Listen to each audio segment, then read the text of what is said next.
Welcome to the Postnormal Science movement at the symposium PNS5. This symposium marks a turning point in the development of postnormal science and in its contribution to the growing movements for reform and regeneration in science.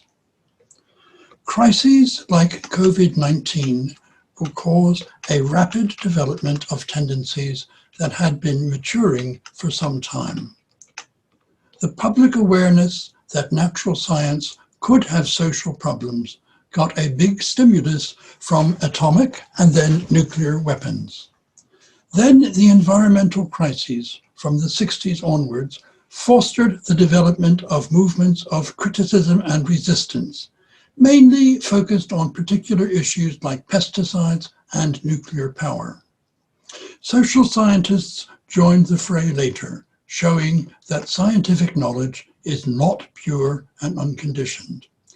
After state scientific scandals like mad cow disease in the UK, responsible leaders saw that they have a problem with public trust in science. During this period, postnormal science was first conceived and then discussed and then interacted with related tendencies and then gradually became a movement. It is now generally recognized as the best way to understand what is happening when science is used for the management of public affairs. Now with COVID, the social problems of scientific knowledge are headline news.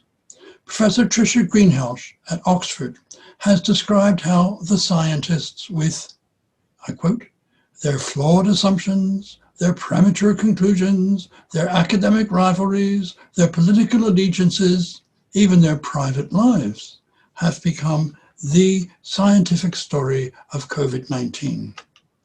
So COVID marks a step change in plausibility, in common sense or consciousness, call it what you will, in our present postnormal age.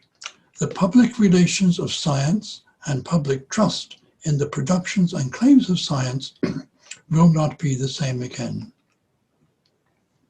It is now a truism that in the response of science to COVID-19, the PNS mantra applies. Facts are uncertain, values are in dispute, and stakes are high, and decisions are urgent. There are many analyses of the present predicament of science, some quite insightful, but nowhere does anyone offer a synthesis other than postnormal science. It has now become a meme, many authors quoting the mantra without its source, with others ritually citing one of the foundation papers. We even have a cartoon lesson in PNS suitable for display in the schools. Here it is. Moreover, postnormal science is now the collective endeavor of a group of colleagues and comrades who form the nucleus of a movement which will surely grow in strength and influence. Thanks in very large measure to the leadership of Silvio Fontevich, postnormal science is accepted as the new common sense of official policy-relevant science in Europe. The European Commission Joint Research Centre has recognized postnormal science in a variety of ways, even having a presence at this symposium. There are centers of excellence at universities in Bergen and Barcelona. In Latin America, postnormal science is providing the basis for a growing radical critique of mainstream science. Scholars there see it as a way to the realization of the prophetic vision of Paulo Freire. In the USA, the cultural civil war has totally embroiled science to the point where our sort of objective analysis is now very difficult, but all the more important for that. And in the practice of science, in a steadily growing set of fields involving complex systems of any sort, postnormal science is appreciated as the key to doing effective science. Of course, our movement is still very small, and our natural constituencies are still being formed. But it is appropriate to start now to consider our situation and prospects so that we will be able to take advantage of circumstances as they mature. The post-normal science analysis of the COVID-19 situation has reached a scientific public thanks to Nature magazine. And our general policy program, which is really unique among all contemporary discussions of science, has been stated in the prospectus for this symposium. With this background, I feel free to discuss a few important points about post-normal science itself to help us move forward. Silvio and I first thought of PNS when complacency about science was still nearly total, and we devised a doctrine that was deliberately restricted to basics. Now, as the situation of science becomes ever more turbulent, post-normal science will face problems that were scarcely conceivable then, and we will need an enriched battery of ideas. We have already added our own concept of complexity. Now I want to suggest some other illuminating ideas. First, let us recall facts uncertain. This is our radical statement of where we stand. It is well to appreciate just how radical it is. How many students of science are ever made aware that some facts might be uncertain? Traditionally, they have been indoctrinated into a faith in the inerrancy of the scientific method and the infallibility of the teacher and examiner. That is the normal science that Thomas Kuhn analyzed, a practice of myopic puzzle solving within dogmatic paradigms, what we would now call groupthink.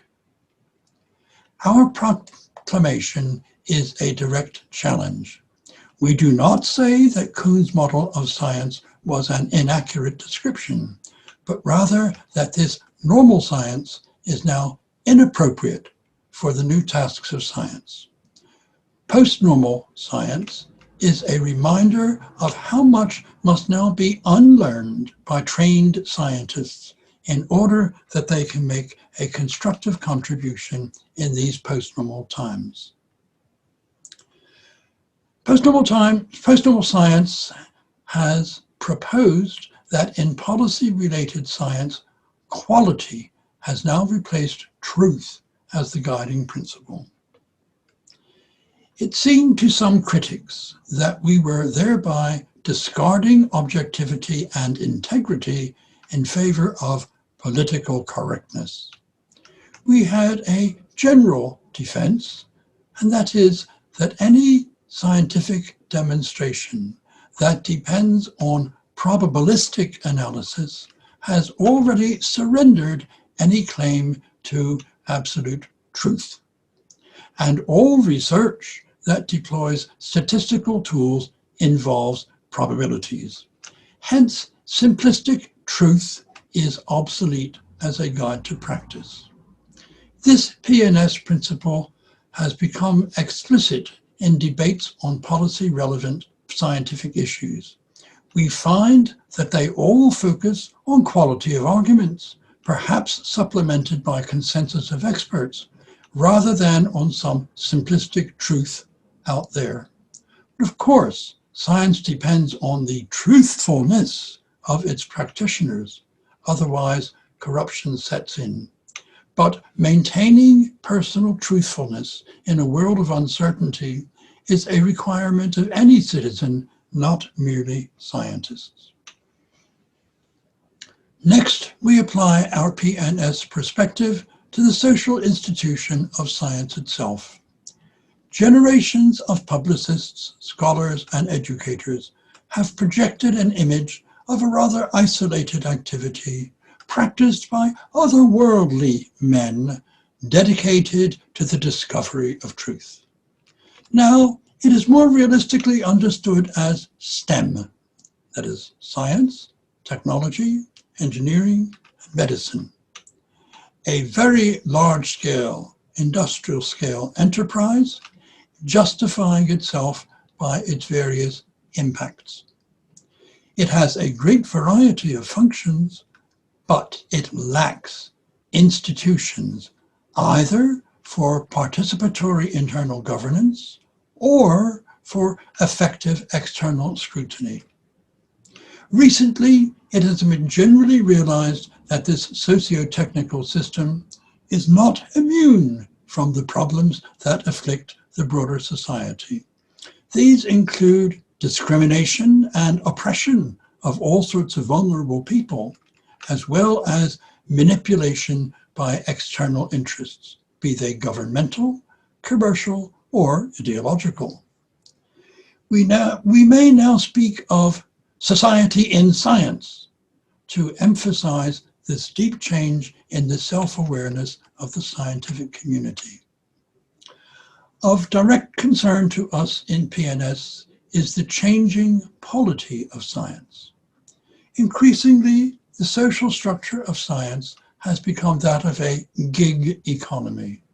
We can actually speak of the Uberization of research. There is a tendency towards a polarization of the research community, with a shrinking sector of elite senior staff enjoying academic tenure and also the funding contacts that guarantee the status of a principal investigator. They are contrasted to a growing sector of research proletarians who work permanently on temporary contracts. These workers enjoy very few employment rights and have no hope of job security. How will this prospect affect the image of science held by such scientist workers, and also by students who are contemplating a scientific career? It is likely that in this respect as others, COVID will accelerate changes that were already underway.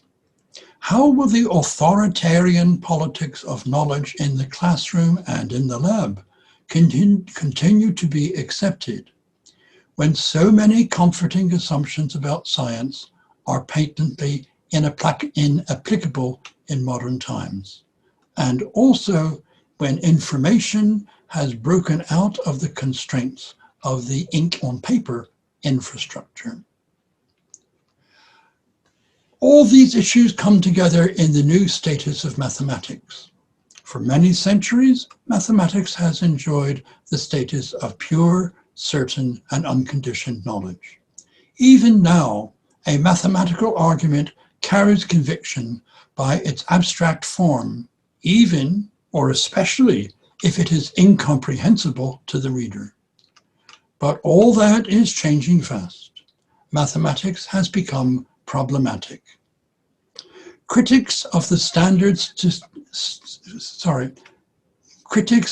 statistical significance tests, the obligatory standard tool in experimental science, have demonstrated that these tests are themselves confused and misleading and all too vulnerable to abuse.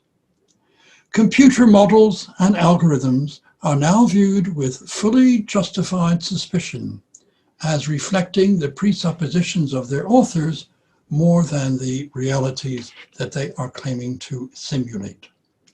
Led by Andrea Saltelli, PNS colleagues have joined with others in a public manifesto calling for the reform of modeling practice. Within the communities of mathematicians, there is a rapidly growing awareness of the same social and ethical problems that affect the rest of science.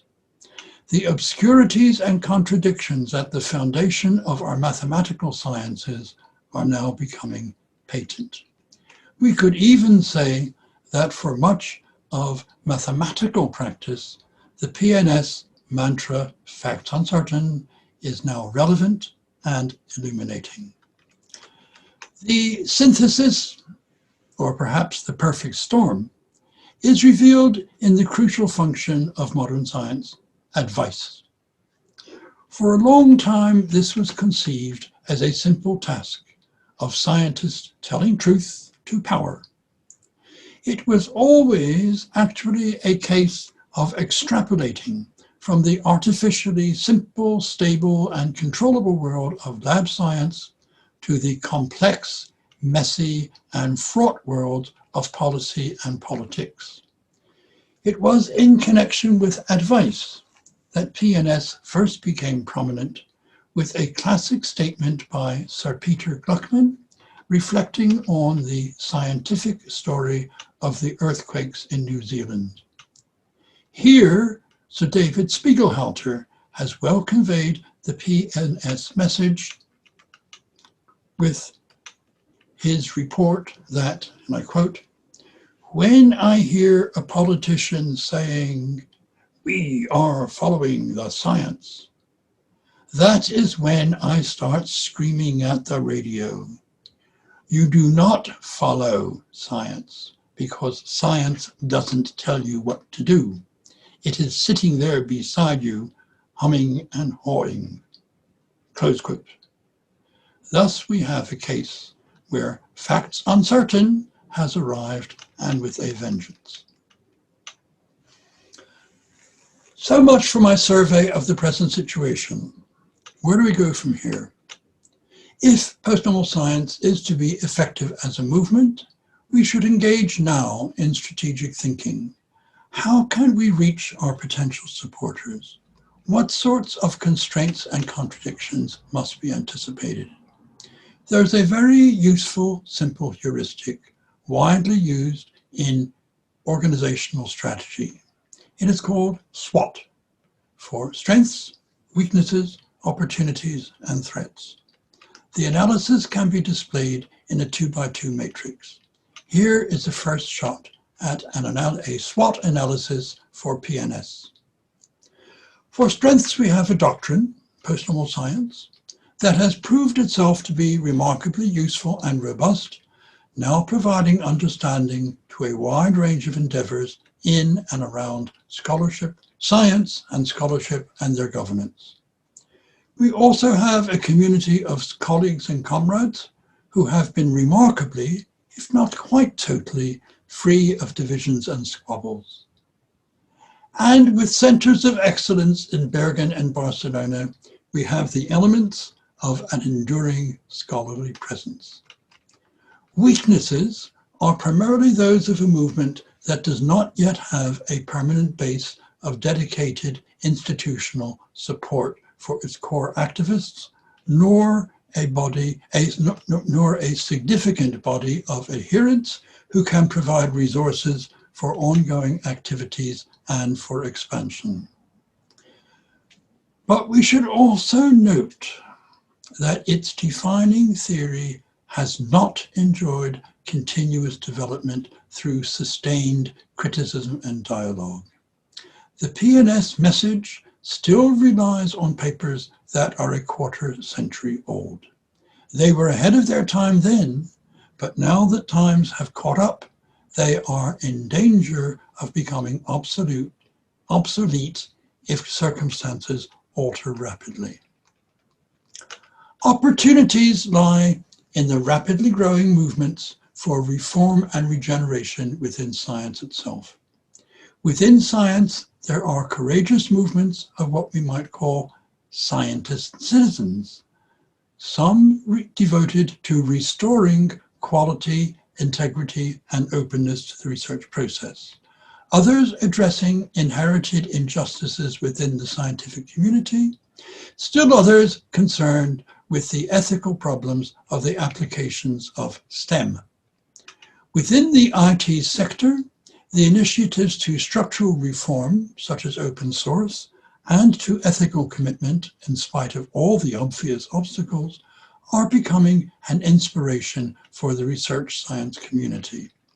The constituency of citizen science now includes a great variety of endeavors, extending from the scientific handmaidens, through DIY science and the maker movement, to the activist investigators of extreme citizen science. Whatever their mode, they constitute extended peer communities, as first announced in PNS. These varied movements for reform and regeneration of science are the greatest hope for the future of science and of all that depends on it. Our task is to relate PNS to them and to make our special contribution. The main source of threats is that in these increasingly turbulent times, where science is dragged into contention, PNS will also be subject to contradiction, confusion, and chaos. Credit to Zia Sardar and his theory of post-normal times. We might become irrelevant, like Erasmus or Condorcet became in those upheavals, that is the Reformation and the French Revolution, that they helped to initiate. Or in an age of turmoil, the inevitable cross-cutting contradictions could create confusion and splits within our ranks. I did warn about this in my talk to the 90th birthday seminar last year. I asked, as post-normal science becomes a movement of informed critical resistance, how will it distinguish between the real critical science done by good citizens and the fake pseudoscience done by bad populists? We have had a warning of this dilemma in the medley of critics and criticisms of various aspects of the scientific response to COVID-19, along with anti-vax and anti-G5. It has already surfaced in the protests in Germany. Recognizing this threat to our unity, our best protection is to be aware that this is the way that it always is, and then to conduct our inevitable debates in a non-violent spirit of mutual respect, even or especially when post-normal science is involved. We really do have facts uncertain. And as the Quakers say, never forget that you might be wrong. I do not want to end this welcome of mine on a negative note. We know that the world has become a very dangerous place and that science no longer offers a shelter. Both opportunities and threats are very real, and I hope that post-normal science is maturing sufficiently to make its contribution. I can imagine a coalition movement for the reform and regeneration of science. Within science, the campaigns for quality and integrity are led by scientist citizens who are aware of society and science, and the struggles for justice and fairness are led by the Uberized scientist workers. These groups would naturally become allied with advocates for ethics in applications of STEM and also with various elements of the extended peer community. In all this, post-normal science could provide the core insight, at least until something better turns up. So it is just 50 years since I published my first thoughts on such a vision for science, speculating about critical science in the conclusion of scientific knowledge and its social problems. In addition to my collaboration with Silvio and all the other comrades in post-normal science, I have greatly benefited from working with Ariane Koenig of Luxembourg on her transformative sustainability science, dialogues with my son Joe Ravetz on his theory of the transition from smart to wise in his synergestics, and the deep friendship with Zia Sardar, who gave post-normal science publicity in Futures magazine when we were still a pair of unknown agitators. There is still a lot to do, but we have come a long way, and thank you. Okay.